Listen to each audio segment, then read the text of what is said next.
Hello students, आज हम sums functions and their graphs ये टॉपिक को स्टडी करेंगे और अलजेब्रा ऑफ फंक्शंस भी पढ़ने वाले हैं। ये दो टॉपिक हम एनसीईआरटी में से पढ़ रहे हैं। प्लीज आप एनसीईआरटी निकाल लीजिए। अगर आपके पास एनसीईआरटी नहीं है तो उसका पीडीएफ फॉर्मेट ले लीजिए और 38 पेज नंबर पर आ जाइए। इस 38 पेज नंबर पर जब आप आएंगे तो आपको एक एक करके फंक्शंस और उनके ग्राफ दे रखे होंगे। कुछ ग्राफ के बारे में आप जानते हैं, कुछ आप सीखेंगे। जैसे यहां पर पहला ग्राफ दे रखा है आइडेंटिटी फंक्शन। अब आइडेंटिटी फंक्शन क्या होता है आपको यहां पर लिखना होगा। सबसे पहला जो फंक्शन दे रखा है वो दे रखा है आइडेंटिटी फंक्शन। अब आइडेंटिटी फंक्शन की जब हम बात करते हैं तो आइडेंटिटी फंक्शन क्या होता है, तो फंक्शन के बारे में आपको थोड़ा सा पता चला था लास्ट हमारे वीडियो लेक्चर में। उसमें आपने जाना कि फंक्शन बेसिकली क्या है आपकी क्लास में। यहां पर थोड़ा और पढ़ेंगे और जब एक्सरसाइज कर लेंगे तब आप फंक्शन के बारे में थोड़ा न्यूमेरिकली जान पाएंगे। न्यूमेरिकल जानने के बाद फंक्शन से आप थोड़ा सा इंट्रोड्यूस हो पाएंगे। ऐसे नहीं कि आपको स्टार्टिंग में कोई चीज मिल जाएगी, ठीक है ना। ये बहुत बड़ा टॉपिक है। देखिए यहां पर आइडेंटिटी फंक्शन की जब हम बात करते हैं तो फंक्शन होता है F x is equal to x, यानी कि जब domain is equal to range is called the identity function. और मैंने आपको बताया था x is denote the domain and f x is denote the range. इसे जनरली हम डोमेन और रेंज ऐसे दिखाएंगे। हम एफ एक्स को वाई भी लिख सकते हैं, y is equal to x लिख लेते हैं, ये लेट कर लिया जाता है y is equal to x. अच्छा जी, और अगर हम बात करें एक रिलेशन की, रिलेशन तो रिलेशन ऑर्डर्ड पेयर में होता है और वो रिलेशन होता है एक्स कोमा वाई। तो इसके अंदर जो डोमेन है वो कौन होगा, इसके अंदर जो डोमेन है वो होगा आपके सामने एक्स और जो रेंज है वो क्या है, रेंज जो है वो है आपके सामने y। तो आपको बिल्कुल क्लियरली समझ में आ गया कि डोमेन क्या है और रेंज क्या है। अगर मैं बात करता हूं यहां पर इस तरीके से टेबल बनाने की, तो ये आप जानते हैं क्योंकि 10वीं क्लास में आपने ऐसी टेबल बनाई है। तो यहां पर अगर मैं x की और y की वैल्यू रखना शुरू कर दूं, जैसे x की वैल्यू मैं 0 रख सकता हूं तो y की वैल्यू भी 0 आएगी। x की वैल्यू मैं 1 रख सकता हूं तो y की वैल्यू भी 1 आएगी। x की वैल्यू मैं -1 रख सकता हूं तो y की वैल्यू आएगी आपके सामने -1। और अगर x की वैल्यू मैं रखूं 2 तो y की वैल्यू भी 2, x की वैल्यू -2, y की वैल्यू भी -2। यानी कि ये रियल नंबर्स आप रखते चले जाएंगे और आंसर भी रियल नंबर में आएगा। और सबसे इंपॉर्टेंट बात कि इनके बीच का जो डिस्टेंस होगा वो इक्वल होगा, यानी कि इसका मतलब ये हो गया कि 0 पे 0। जैसे कि ये पॉइंट देख ले, तो ये पॉइंट कहां मिलेगा, देखो ग्राफ में देखेंगे आपको यहां मिलेगा। उसके बाद 1 पे 1, 1 पे 1 कहां मिलेगा, देखो x is equal to 1, y is equal to 1, बिल्कुल सीधा इस लाइन पे मिलेगा। उसके बाद -1 पे 1 कहां मिलेगा, यहां पर मिल जाएगा आपको -1 पे 1। इसी तरीके से 2 पे 2, तो x की वैल्यू 2 और y की वैल्यू 2 देखो यहां मिल जाएगा। देखो ना, ये रहा 2 आपके पास, y ये रहा है आपके पास x बराबर 2। इसी तरीके से आपके पास -2 पे 2, तो ये वैल्यू मिल जाएगी आपके पास यहाँ। तो यानी कि जो भी पॉइंट्स मिलेंगे उससे एक लाइन ड्रॉ होगी, लाइन। यानी कि आइडेंटिटी फंक्शन से हमेशा एक लाइन ड्रॉ की जाती है, बिल्कुल क्लियर है, और वो भी स्ट्रेट लाइन। बात समझ में आती है। उसके बाद दूसरा फंक्शन हमारे सामने आता है और उसका नाम है हमारे पास कांस्टेंट फंक्शन। कौन सा फंक्शन है, कांस्टेंट फंक्शन। अब कांस्टेंट का मतलब तो जानते हो, जो एक ही जैसा रहे। तो कांस्टेंट फंक्शन की जब बात करेगा, मैं सेकंड फंक्शन यहां पर लिख के दिखाता हूं आपको, और ये है कौन सा, कांस्टेंट फंक्शन। अगर मैं बात कांस्टेंट फंक्शन की करता हूं तो कांस्टेंट फंक्शन क्या है, कांस्टेंट फंक्शन है F x is equal to any constant C. और मैंने आपको बताया है कि ये जो है c ये x की जगह ले लेगा और ये जो fx है ये आपकी y की जगह ले लेगा। यानी कि इसे मैं y लिख सकता हूं, इसे c लिख सकता हूं। तो अगर मैं देखता हूं इस फंक्शन को तो इसमें x तो है ही नहीं, जो चीज नहीं है उसे 0 लिखी जा सकती है। अगर मैं 0x लिख दूं इसे, प्लस का 1y तो लिखा ही हुआ है, यहां पर 1y है, तो आप इसका क्या बनाएंगे, आप इसका बनाएंगे टेबल। और ये टेबल कैसे बन जाएगी भाई, ये टेबल ऐसे बन जाएगी अगर मैंने x की जगह पर 0 रख दिया तो y की वैल्यू आएगी यहां पर जो भी संख्या है, जैसे कि c है तो c रहेगा, 1 रखूंगा तो भी c रहेगा, 2 रखूंगा तो भी c रहेगा, -1 रखूंगा तो भी c रहेगा, और अगर -2 रखूंगा तो भी c रहेगा। यानी कि ये वैल्यू फिक्स्ड रहेगी। क्या रहेगी, ये वैल्यू फिक्स्ड हो जाएगी। इसका मतलब यहां पर x परिवर्तित होता चला जा रहा है लेकिन y बिल्कुल फिक्स है। तो देखो इसी कॉन्सेप्ट के तहत मान लीजिए कि आपका यहां पर y इज इक्वल टू 3 है, मान लीजिए y इज इक्वल टू 3 है, यानी कि fx इज इक्वल टू 3, एक संख्या ले लेते हैं, कांस्टेंट है तो एक संख्या ले लेते हैं। तो देखो इसका मतलब हुआ कि आप x की जगह पर देखो 0 है तो y की जगह पर क्या है, तब भी 3 है, x की जगह पर 1 है तब भी 3 है, 2 है तब भी 3 है, 3 है तब भी 3 है, यानी कि x तो बढ़ता चला जा रहा है, यहां पर माइनस में भी होता चला जा रहा है, लेकिन y जो है वो 3 ही है और इसकी एक सीधी लाइन बन जाएगी parallel to x axis. This is called the constant function, कि इसका मतलब कि x में तो वेरियस चेंजेस होंगे लेकिन y में चेंज नहीं होगा, वो कांस्टेंट रहेगा। उसके बाद नेक्स्ट जो हमारे पास फंक्शन है ये तो हो गया आपका लीनियर फंक्शन। अब आ गया हमारे पास पॉलिनोमियल फंक्शन। पॉलिनोमियल फंक्शन, अब पॉलिनोमियल फंक्शन क्या है इसको समझना होगा। तो पॉलिनोमियल फंक्शन को समझने से पहले आप 9th क्लास याद कीजिए। सबसे पहले हम लिख लेते हैं पॉलिनोमियल फंक्शन। अब देखिए पॉलिनोमियल फंक्शन जो है उसके लिए क्या समझना होगा, पॉलिनोमियल। तो 9th क्लास में याद करिए क्या लिखा हुआ था, एनसीईआरटी में लिखा हुआ है 9th क्लास में, क्या, एक ऐसा एल्जेब्रिक फंक्शन, ऐसा एल्जेब्रिक फंक्शन जिसका एक्सपोनेंट होल नंबर हो, क्या हो, एक्सपोनेंट होल नंबर्स, यानी कि जिसका एक्सपोनेंट होल नंबर होगा उसे हम पॉलिनोमियल कहेंगे, जिसका एक्सपोनेंट होल नंबर नहीं होगा उसे हम पॉलिनोमियल नहीं कहेंगे। जैसे कि अगर मैं इसके एग्जांपल की बात करूं तो एग्जांपल ये है कि जैसे मैंने एक फंक्शन ले लिया fx is equal to 4x plus 1। अब देखो ये एक एल्जेब्रिक एक्सप्रेशन है, क्या है, एल्जेब्रिक एक्सप्रेशन। और अगर मैं बात करता हूं वेरिएबल की तो देखो वेरिएबल ये है, दिस इज कॉल्ड वेरिएबल। इस वेरिएबल का एक एक्सपोनेंट होगा, एक्सपोनेंट को कहते हैं भाई पावर, कोई कठिन चीज नहीं है, कोई डिफिकल्ट टर्म नहीं है, पावर। तो ये वेरिएबल है उसकी पावर जो दे रखी है वो कितनी दे रखी है, यहां पर 1 दे रखी है, और 1 एक होल नंबर होता है। इसका मतलब ये हो गया कि ये जो टर्म है ये एक पॉलिनोमियल का पार्ट है। ओके, यानी कि दिस इज अ पॉलिनोमियल। और पॉलिनोमियल में भी स्पेसिफिक बात बताई है इसने, अगर हमारे पास वेरिएबल की जो पावर है, highest power of any variable called degree, उसे हम डिग्री कहते हैं। Highest power of any variable is called degree. तो यहां पर highest power of variable is equal to कितना दे रखा है, 1, so that's why degree is equal to 1। अगर डिग्री 1 है तो ये कौन सा पॉलिनोमियल है, ये लीनियर पॉलिनोमियल है, लीनियर पॉलिनोमियल। इसका मतलब ये हुआ कि अगर आपने पहले आइडेंटिटी फंक्शन पढ़ा था वो भी एक लीनियर पॉलिनोमियल का पार्ट है, कांस्टेंट फंक्शन पढ़ा था वो भी एक कांस्टेंट पॉलिनोमियल का पार्ट है, लेकिन है तो पॉलिनोमियल ही ना। जीरो पॉलिनोमियल को अगर हम हटा दे तो ठीक है ना, याद रखिएगा जीरो पॉलिनोमियल बिल्कुल डिफरेंट है और कांस्टेंट पॉलिनोमियल अलग है। तो यहां पर मैं कांस्टेंट पॉलिनोमियल की बात हो रही है, ठीक है। अगर मैं बात करता हूं एक पावर तो वो लीनियर पॉलिनोमियल है जो कि हमारा आइडेंटिटी फंक्शन कहलाया है। अगर मैं यहां पर बात कर दूं 2 की, यानी कि fx इज इक्वल टू मैं लिख दूं यहां पर x स्क्वायर माइनस 1 समथिंग ऐसा कुछ लिख दूं, तो इसका मतलब क्या हो गया कि ये तो एक पॉलिनोमियल है। क्यों, क्योंकि जो पावर में है, देखो पावर में है, ये दिख रहा है आपको, ये आपको एक्सपोनेंट दे रखा है, और ये एक्सपोनेंट क्या दे रखा है, ये एक्सपोनेंट दे रखा है आपको किसका, ये होल नंबर का दे रखा है। So this is called the polynomial generally. लेकिन अब हम क्या करेंगे, अब हम पॉलिनोमियल को थोड़ा सा और बढ़ा देंगे, ये 9th क्लास की डेफिनेशन से थोड़ा सा और आगे निकल जाएंगे, और किस किस टाइप के पॉलिनोमियल्स को देखेंगे तो उनके ग्राफ को भी देखना पड़ेगा। तो कैसे देखेंगे अभी वो देख लेते हैं। तो यहां पर जो पॉलिनोमियल दिया है वो एक तो दे रखा है क्वाड्रेटिक पॉलिनोमियल और एक दे रखा है क्यूबिक पॉलिनोमियल, ठीक है ना। मैं आपको यहां पर अभी दिखाता हूं लिख के, ये देखिए सबसे पहले आपको यहां पर ये जो दे रखा है आपको 13 एग्जाम्पल दे रखा है, हाँ 13 एग्जाम्पल दे रखा है, और 13 एग्जाम्पल्स में ही चलेंगे।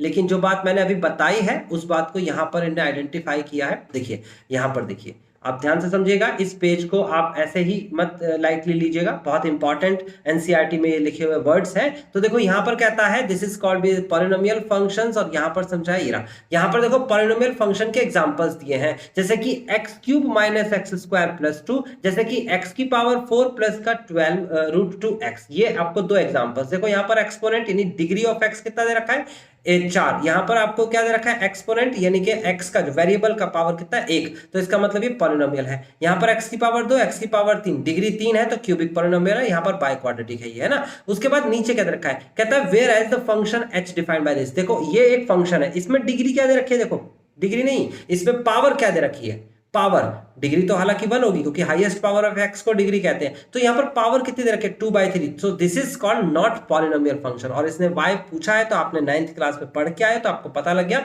कि यहां पर जो एक्सपोनेंट है वो होल नंबर होना चाहिए। होल नंबर होता है 0 1 2 3 एंड सो ऑन, इसे कहते हैं, ना नेगेटिव में होता और ना ही वो क्या नहीं होता, ना ही वो क्या नाम है डेसिमल्स में होता। तो ये आपका फ्रैक्शन में है और ये पॉलिनोमियल नहीं। जैसे कि अगर मैं कहूं x की पावर माइनस का 1 दे रखा है तो ये पॉलिनोमियल है, नहीं है सर। जैसे x की पावर माइनस का 2 दे रखा है तो पॉलिनोमियल है, नहीं है सर। जैसे कि 1/x एक पॉलिनोमियल है, नहीं है सर। तो समझ में आया पॉलिनोमियल क्या नहीं होते हैं, ठीक है। ये बात इसने समझा दी, आपको भी समझ में आ गई, ये 9th में भी था, आपको पता था।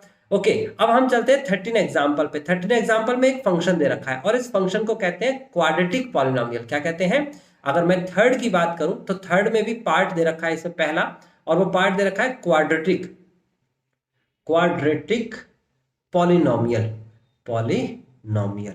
तो क्वाड्रेटिक पॉलिनोमियल की जब हम बात करते हैं, क्वाड्रेटिक पॉलिनोमियल की, तो वो कैसा होता है, वो देखने में कैसा लगता है, वो दिखता है इस टाइप का, जिसमें डिग्री ऑफ x 2 हो, उसे हम कहते हैं क्या, क्वाड्रेटिक पॉलिनोमियल। तो यहां पर क्वाड्रेटिक पॉलिनोमियल जो मैंने लिखा है, अब मैंने कहा इसे क्या बोलेंगे, यहां पर बोलेंगे इसे रेंज, इसे y भी बोल सकते हैं, and this is called range, fx is called range. और इसे क्या बोलेंगे, x को इसे बोलेंगे डोमेन, x को डोमेन बोलेंगे, ठीक है। तो x y square is equal to x square लिखेंगे। उसके बाद आप टेबल बनाएंगे तो टेबल पे x की वैल्यू 0, y की वैल्यू 0, x की वैल्यू 1, y की वैल्यू 1, x की वैल्यू -1, y की वैल्यू -1, x की वैल्यू 2, y की वैल्यू 4, x की वैल्यू -2, y की वैल्यू भी 4, पॉजिटिव ही आएगा, आपको पता ना। सॉरी -1 कैसे आ गया, ये नेगेटिव का पॉजिटिव ही रहेगा ना, -1 रखेंगे तो भी पॉजिटिव का ही आएगा। यानी कि अगर मैं यहाँ x की जगह पर प्लस का रखूं या माइनस का रखूं, आएगा तो पॉजिटिव ही। तो इसका ग्राफ कैसे बनेगा, चलो ग्राफ देख लेते हैं। तो ये देखिए इसका ग्राफ है, ये आपके सामने ग्राफ दे रखा है। तो ग्राफ किस टाइप का बना रखा है जरा चेक करिए, 0 पे 0 दे रखा है, x की वैल्यू पॉजिटिव का 1 राइट साइड पे जाएगी, देखो इधर, और ऊपर की तरफ को जाएगा तो ये कितना बन जाएगा आपके पास, ये बन जाएगा पॉजिटिव का 1 ऊपर। लेफ्ट में x की वैल्यू नेगेटिव का 1 होगी और ऊपर जाएगा तो पॉजिटिव का 1। फिर राइट में जाएंगे तो x की वैल्यू पॉजिटिव का 2 होगी और क्या नाम है, x की वैल्यू क्या हो जाएगी पॉजिटिव का 4। फिर x की वैल्यू y की, और x की वैल्यू क्या हो जाएगी नेगेटिव का 2, तो y की वैल्यू कितनी हो जाएगी पॉजिटिव का 4। तो फाइनली आप देख रहे हो तो पॉइंट्स जो है वो इस टाइप से ही बनते चले जाएंगे। तो ये पैराबोला बन गया, क्या बन गया, ये पैराबोला बन गया। और इस टाइप की शेप भी 9th क्लास में आपको बताई गई थी, नाम भी बताया गया था, इसे बोलते हैं पैराबोला। और इसके बारे में चर्चा करेंगे, पैराबोला के बारे में हम 11th क्लास में ही आगे के चैप्टर्स में, ठीक है ना। तो पैराबोला वहां समझाया गया। फिलहाल ये शेप कैसे बनी समझ में आया आपको, बिल्कुल क्लियर समझ में आया। अब आगे बढ़ जाते हैं, आगे आपको दे रखा है कौन सा, आगे दे रखा है ये, इसका नाम क्या है भाई, क्यूबिक पॉलिनोमियल। क्या नाम दे रखा है, थर्ड का third part, and this is called cubic polynomial, polynomial. तो क्यूबिक पॉलिनोमियल कैसा होता है, क्यूबिक पॉलिनोमियल के लिए क्या करेंगे, कुछ भी नया नहीं करेंगे। fx इज इक्वल टू दे रखा है आपको x का क्यूब, ये जो है fx, इसको मान लीजिए थोड़ी देर के लिए y बराबर x का क्यूब। तो ये fx जो है ये रेंज होती है और ये x जो है ये डोमेन होता है। क्या होता है, डोमेन। तो आपको क्या करना है, एक टेबल बनानी है, बिल्कुल सिंपल सी टेबल बनानी है, ये बना दी। x की वैल्यू 0 रखनी है यहाँ पर तो y की वैल्यू 0 आएगी। फिर x की वैल्यू 1 रखनी है तो y की वैल्यू 1 आएगी। x की वैल्यू -1 रखेंगे तो y की वैल्यू भी -1 आएगी। अगर x की वैल्यू 2 रखेंगे तो y की वैल्यू 8 आएगी। x की वैल्यू -2 रखेंगे तो y की वैल्यू भी -8 आएगी, माइनस में ही आएगा। ओके, तो इस टाइप का ग्राफ कैसे बनेगा, 0 पे 0 तो ये रहा पॉइंट, उसके बाद 1 पे 1 तो x की वैल्यू 1, y की वैल्यू 1 ऊपर की तरफ बनेगा, -1 पे -1 तो यहां बनेगा नीचे की तरफ। फिर 2 पे 8 तो 2 पे 8 यहां बनेगा ऊपर की तरफ। फिर उसके बाद -2 पे -8 यहां बनेगा नीचे की तरफ। तो इसको हम कुछ इस टाइप से कर्वेचुअल शेप में बनाएंगे। याद रखना, स्ट्रेट लाइन मतलब degree of any polynomial is 1, degree of any polynomial is 1 called straight line, otherwise called curved। इसे कर्व कहते हैं, ये कर्व की शेप ही बनाएंगे, ठीक है ना, स्ट्रेट लाइन की शेप नहीं बनाएंगे। कैसे पता चला, जब देखो 0 से 1 के बीच में जाएंगे तो बहुत सारे डेसिमल्स होते हैं, 0.1 0.2 0.3 से लेकर 0.9। और जब उसे आप देखेंगे, जैसे कि अगर मैं इसको जूम करके आपको दिखाऊं तो देखो इस टाइप से दिखा सकता हूं मैं, ये 0 है और ये 1 है। तो अगर मैं बात करता हूं 0 और 1 की, 0 और 1, जैसे कि मैंने कहा 0 पे 0 ये रहा, x बराबर 1, y बराबर 1 ये रहा। तो अब आप कहोगे सर जी इन दोनों, इसको जूम करा है मैंने 0 और 1 को, है ना। तो मैंने कहा कि इन दोनों पॉइंट्स को ऐसे क्यों नहीं मिलाया सर, आपने इन दोनों को पॉइंट्स को जो है आपने ऐसे मिलाया है, ऐसे झुकाते हुए लेके गए हो ऐसे, है ना, और फिर उसके बाद इसे आगे बढ़ाया है ऐसे, कैसे देखो ना ये वाला शेप है, और इसी को ऐसे झुकाते हुए बढ़ाया है, नीचे लेके आए, है ना। तो मैंने ये कहा कि स्ट्रेट क्यों नहीं बना, क्योंकि देखो मैंने कहा 0 पे 0 है, 0.1 पर ये इधर नहीं होगा, थोड़ा नीचे होगा, फिर उसके बाद इधर होगा, फिर पॉइंट इधर होगा, फिर इधर होगा, फिर इधर होगा, फिर इधर होगा, और ऐसे टाइप करके एक कर्व बन जाएगा। तो इसका मतलब ये वाला पार्ट, ये जो लाइन है ये नहीं बनेगी। ऐसा कब पता लगा, ये 0 और 1 के बीच में जो डेसिमल्स रखोगे, जैसे कि यहां पर रखोगे आप 0.1 रखोगे क्यूब करोगे, 0.2 रखोगे क्यूब करोगे, 0.4 रखोगे 4 रखोगे क्यूब करोगे, ऐसे रखोगे, तो ये स्ट्रेट लाइन ऐसे ऐसे ऐसे पॉइंट्स नहीं मिलेंगे, ये कर्वेचुअल पॉइंट मिलेंगे। सो दैट्स व्हाई ये कर्व बनता है। और ऐसे आप किसी में भी रख के देख सकते हो, आपके पास कैलकुलेटर है, आप खुद से ट्राई करके देख सकते हो, ठीक है ना। तो ये 14 जो है आपके पास एग्जांपल दे रखा है, और इसमें क्या बताया आपको क्यूबिक, ये क्यूबिक पॉलिनोमियल बताया। तो पॉलिनोमियल क्या बताया आपको, क्वाड्रेटिक, क्यूबिक, ऐसे ही बाय क्वाड्रेटिक, और कोई सा भी पॉलिनोमियल आप बना सकते हैं। अब उसके बाद आगे इससे दिया है चौथा नंबर। चौथे नंबर में क्या दिया है, देखो यहां पर देखेंगे गौर से, ये दिया है रैशनल पॉलिनोमियल, रैशनल। तो रैशनल नंबर्स क्या होते हैं आप जानते हैं, रैशनल नंबर्स क्या होते हैं, उसी से बना है ये रैशनल पॉलिनोमियल। इसके लिए fx इज इक्वल टू क्या होगा, fx इज इक्वल टू जैसे कि 1/x होगा, पॉलिनोमियल की फॉर्म में है, rational function, not polynomial, sorry, rational function, क्योंकि ये पॉलिनोमियल तो होता ही नहीं है, तो इसे क्या बोलेंगे, रैशनल फंक्शन बोलेंगे। मैं लिख देता हूं rational function, okay, rational function. तो रैशनल फंक्शन की बात करेंगे तो रैशनल फंक्शन में क्या होगा, सिंपली आप यहां पर x की वैल्यू रखते चले जाओ। अब x की वैल्यू 0 तो नहीं रख सकते, देखो नॉट डिफाइंड होती है, तो क्या रख सकते हैं, 1 रख सकते हैं, 1 रखने पे 1 आएगा, फिर उसके बाद -1 रखने पे -1 आएगा, 2 रखने पे -1/2 आएगा ना, माइनस का 1/2, दिस इज 0.5, फिर उसके बाद -2 रखने पर, माइनस का क्यों आएगा भाई, सॉरी, ये आएगा 2 रखने के बाद, ये 2 रखने के बाद आएगा 0.5, और अगर -2 रखेंगे तो -0.5, ऐसे ही रखते चले जाएंगे, ऐसे आंसर जाता जाएगा। तो इसका ग्राफ कैसा बनेगा, तो इसका ग्राफ बनाने की कोशिश करते हैं। तो देखो ग्राफ कैसे बनेगा, ये आपके सामने है, ये है आपके सामने ग्राफ, पॉजिटिव का और नेगेटिव का। देखो x बराबर 0 पे, ये आपका 0 तो रख ही नहीं सकते, तो x बराबर 1 पे रखा, 1 रखा, 1 रखने पे क्या हुआ, यहाँ पर एक वैल्यू आई, फिर उसके बाद आगे रखा 1 के बाद 2, फिर एक वैल्यू आई, फिर उसके बाद रखा 3, फिर 3 के बाद 4, फिर 5, फिर 6, ऐसे रखते चले गए। तो ये वैल्यूज आती चली गई, कुछ नहीं करना है इसमें, कोई ऐसा बड़ा काम नहीं करना, बस जैसे ही वैल्यूज रखते चले जाओगे आपका ये ग्राफ इस टाइप का ड्रॉ हो जाएगा, और कभी 0 नहीं होगा। इसी तरीके से नीचे नेगेटिव की तरफ भी होगा। बात समझ में आ गई आपको। नेक्स्ट फंक्शन के पास चलते हैं। देखिए नेक्स्ट फंक्शन क्या है, मॉड्यूलस फंक्शन। अब देखो मॉड्यूलस फंक्शन के बारे में समझते हैं, मॉड्यूलस फंक्शन क्या होता है। तो देखो सिंपल है, fx इज इक्वल टू, इस तरीके से आपको लिखा हुआ मिलेगा एक फंक्शन, किस फॉर्म में, जब ये आपको दो इस तरीके से मोड लगे हुए मिलेंगे, यानी कि इसको हम कहते हैं मोड, या फिर इसे बोलते हैं मॉड्यूलस, मॉड्यूलस, है ना, मॉड्यूलस। तो मॉड्यूलस का मतलब हो गया कि इसके अंदर से जो भी वैल्यू निकलेगी, मॉड्यूलस। अगर मैं कहूं कि यहां पर पॉजिटिव का 2 लिखा है तो इसका मतलब ये पॉजिटिव का 2 है, अगर मैं कहूं यहां नेगेटिव का 2 लिखा है मोड के अंदर तो ये भी पॉजिटिव हो जाएगा। यानी जितने भी रियल नंबर होते हैं मॉड्यूलस के टाइम पे वो क्या हो जाते हैं, वो पॉजिटिव हो जाते हैं। ठीक है, ये बात आपको समझ में आ गई। अब आगे क्या करते हैं, आगे हम समझ लेते हैं कि मॉड्यूलस फंक्शन जो है किस तरीके से रिप्रेजेंट करा जाता है। देखिए हम यहां पर मॉड्यूलस फंक्शन को ऐसे रिप्रेजेंट करेंगे, ये fx लिखा हुआ है मोड ऑफ x।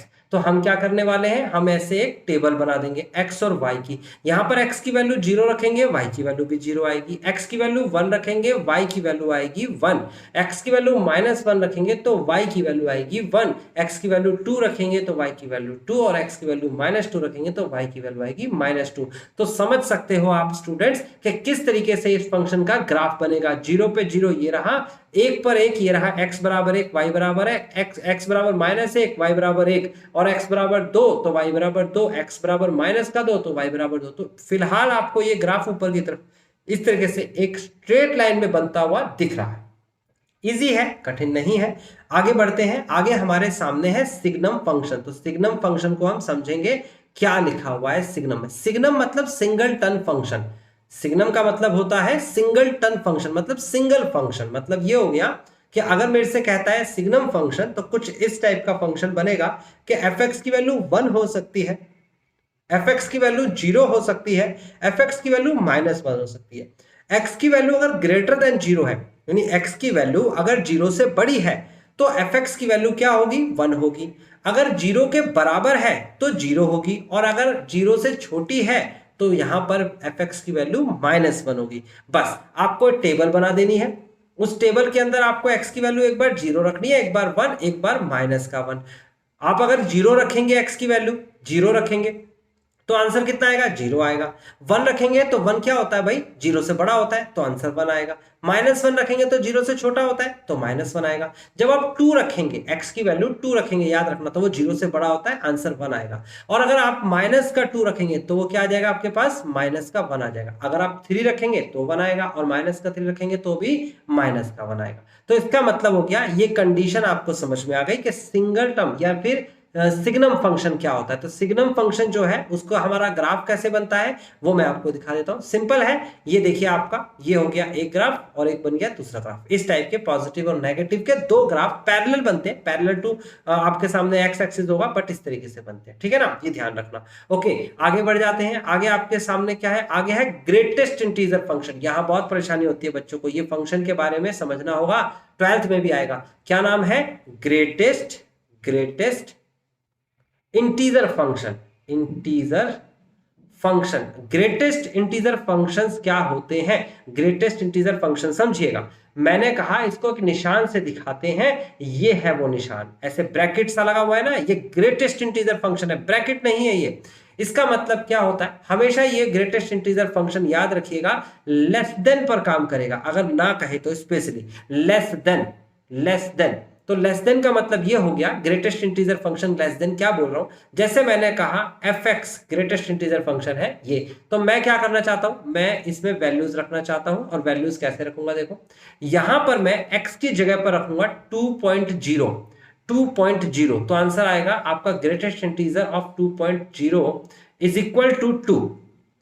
उसके बाद मैं रखूंगा 2.1, यानी x की जगह पर मैंने वैल्यू रख दी 2.1, तो आंसर आएगा ग्रेटेस्ट इंटीजर ऑफ 2.1, और आंसर आएगा 2। मैंने क्या बोला, ग्रेटेस्ट इंटीजर लेस देन में, यानी कि मैं ये कहना चाहता हूं कि ये 2 लिखा है, ये 3 लिखा है, 2.1 2 3 4 5 6 7 8 9, ये 2.9 तक, 2.1 से लेकर 2.9 तक की वैल्यू के लिए इंटीजर ये होगा, इन सब के लिए इंटीजर ये ही होगा, याद रखना। ये कोई डेसिमल नहीं है कि आपको राउंड ऑफ लेना है, नहीं, ये ग्रेटेस्ट इंटीजर एक फंक्शन है। तो यहां पर लिखा हुआ है 2.2, तो आंसर आ जाएगा 2.2 का ग्रेटेस्ट इंटीजर, आंसर 2 आएगा। इसी तरीके से अगर लिखा हुआ है 2.7, तो इसका मतलब ग्रेटेस्ट इंटीजर के अंदर 2.7 का आंसर आएगा 2, याद रखना, 3 नहीं आएगा। कब तक आता रहेगा, 2.9 तक। जैसे ही 3.0 लिख देंगे तो इसका मतलब अब आ गया इसका आंसर 3.0 का 3, और फिर 3.0 से लेकर और 3.9 तक की वैल्यूज के लिए ये 3 ही रहेगा। तो आपको बात बिल्कुल क्लियरली समझ में आ गई। क्या समझ में आ गई आपको बात, आपको समझ में आ गया कि किस तरीके से ग्रेटेस्ट इंटीजर को हम समझे। डेसिमल्स की वैल्यूज होंगी तब ग्रेटेस्ट इंटीजर की वैल्यू का पता चल पाएगा, और डेसिमल्स की वैल्यूज को हम कैलकुलेट करेंगे। तो इसका मतलब यह हुआ कि इसका ग्राफ कैसा बना। देखो अगर मैं ग्राफ की बात करूं तो देखो यहां पर ग्राफ देखिए, आपके सामने ये वैल्यू दे रखी है 2, और 2 की वैल्यू जो है, और उससे नीचे की x की कितनी भी वैल्यू ले लो, देखो 1.9 ले लो, 1.9, देखो मैं इसको जूम करके दिखा देता हूं। ये आपके सामने 0 है, ये आपके सामने 1 है, और ये आपके सामने 2 है, ठीक है ना, ऐसे ले लेते हैं। तो मैंने कहा 1 के बाद आता है 1.1, 1.2, 1.3, 1.4, ऐसे करते करते 1.9।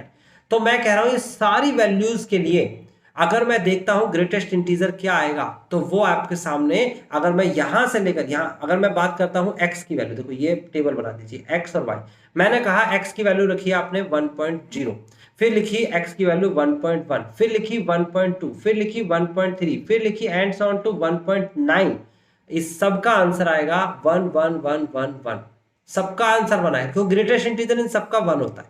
यानी कि आप यहां पर रख रहे हो वैल्यू कि आपने x की जगह पर लिखा 1, 1.1, 1.2 और आंसर हर बार 1 आता गया। तो इसका मतलब ये जो है y की वैल्यू जो है वो 1 है ना, देखो y की जगह पर 1 है, तो 1 तो यहां दिख रहा है। तो इसका मतलब मैं यहां पर बना दूंगा कि इधर तो 2 तो लेना नहीं है इसको। इसका मतलब होता है सर्कल का मतलब जिसे फिल नहीं किया जाता, इसका मतलब होता है कि 2 शामिल नहीं है और 2 से छोटी सारी संख्या शामिल है। कहां तक शामिल है? 1 तक। 1 तक लिखनी है, देखो ये 1 तक है, ठीक है ना, यहां तक। तो ये आपने देखो, आप गौर से देखोगे तो इस टाइप का इन्होंने एक कंडीशन बनाई है और ये है वो कंडीशन। देखो 2 शामिल नहीं, याद रखना ये सर्कल फिल कर दिया ना, अगर मैंने फिल कर दिया ऐसे ऐसे फिल कर दिया, इसका भी मतलब होता है जैसे कि ये सर्कल खाली है तो मतलब वो संख्या शामिल नहीं है जिसपे सर्कल है, बस बाकी एरो तक शामिल है ना। अगर मैंने इसे फिल कर दिया ऐसे करके तो इसका मतलब ये भी शामिल हो जाएगा। तो फिलहाल ये फिल नहीं करना है, याद रखना ये गोले जो है ये फिल नहीं करने हैं। गोले फिल करने का मतलब कि ये वैल्यू 4 को भी बिलोंग करती है, 4 को बिलोंग नहीं करेगी, 4 को बिलोंग करने वाली आगे इंटीजर करेगा, यानी कि अगला यहां से लेकर और यहां तक का इंटीजर ये 4 को बिलोंग करेगा, 4 पे आएगा, ठीक है ना। तो ग्रेटेस्ट इंटीजर फंक्शन का ग्राफ कैसे बना है वो सामने आपके है, वैल्यूज रखते जाओ ग्राफ बन जाएगा। फिलहाल हमने कुछ फंक्शंस के ग्राफ समझ लिए हैं, अब एक अलजेब्रा और समझ ले, अलजेब्रा और रियल फंक्शन, और फिर उसके बाद आज की क्लास को एंड करते हैं। अगली क्लास में हम इससे रिलेटेड एक एक्सरसाइज करेंगे जो आपको डेफिनेटली स्टूडेंट समझ में आएगी। ये है आपके पास अलजेब्रा ऑफ रियल फंक्शन। देखो रियल फंक्शन के अलजेब्रा में ऐड और सब्ट्रैक्ट, ये रहा ऐड, ये रहा, और देखो सब्ट्रैक्ट आपके सामने ये रहा, ठीक है ना। तो ऐड और सब्ट्रैक्ट की जब बात करेंगे तो दोनों में प्रॉब्लम नहीं आपको दिखेगी। तो अगर मैं कहता हूं एडिशन ऑफ 2 रियल फंक्शन, तो आपको मैं यहां पर लिख के दिखाता हूं fx प्लस वाई, स्टूडेंट्स इसे कहते हैं सर fx प्लस वाई को लिख सकते हैं fx प्लस fy, क्या लिख सकते हैं fx प्लस fy, इस टाइप से।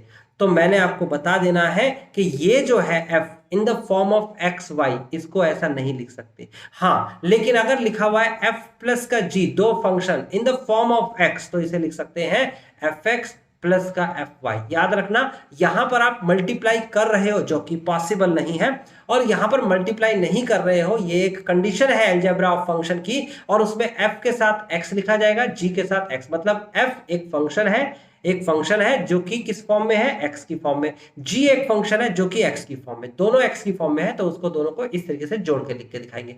अगर यही सब्ट्रैक्ट होता, माइनस का करते, तो हम माइनस किस तरीके से करते? माइनस करने का तरीका भी कोई कठिन नहीं है, f माइनस का g और ब्रैकेट ऑफ x, इसका मतलब fx माइनस का gx। याद रखिएगा सब्ट्रैक्ट करते वक्त और ऐड करते वक्त स्टूडेंट वही नियम लगा लेते हैं जो मल्टीप्लाई का होता है, तो वो डायरेक्ट इसकी मल्टीप्लाई कर देते हैं, इसकी गुणा इसमें, इसकी गुणा इसमें। लेकिन मल्टीप्लाई में आपको देखना होगा, जैसे कि f और g की मल्टीप्लाई के साथ अगर x लिखा हुआ है तो लिखेंगे fx इंटू में gx। अब ये नियम तो नहीं लगता ना मल्टीप्लाई में, तो मल्टीप्लाई का नियम ये था ही नहीं। इसी तरीके से अगर डिवाइड वाला नियम है, आप देख सकते हो, तो अगर आपके सामने डिवाइड वाला है f डिवाइड बाय g और यहां पर लिखा है x, तो इसे लिख सकते हैं fx डिवाइड बाय gx।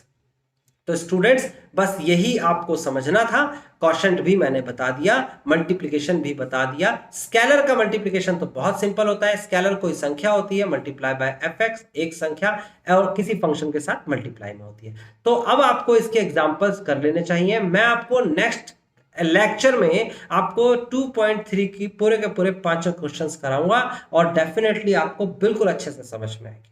आज का वीडियो लेक्चर हम यहीं फिनिश करते हैं, मिलते हैं नेक्स्ट क्लास में।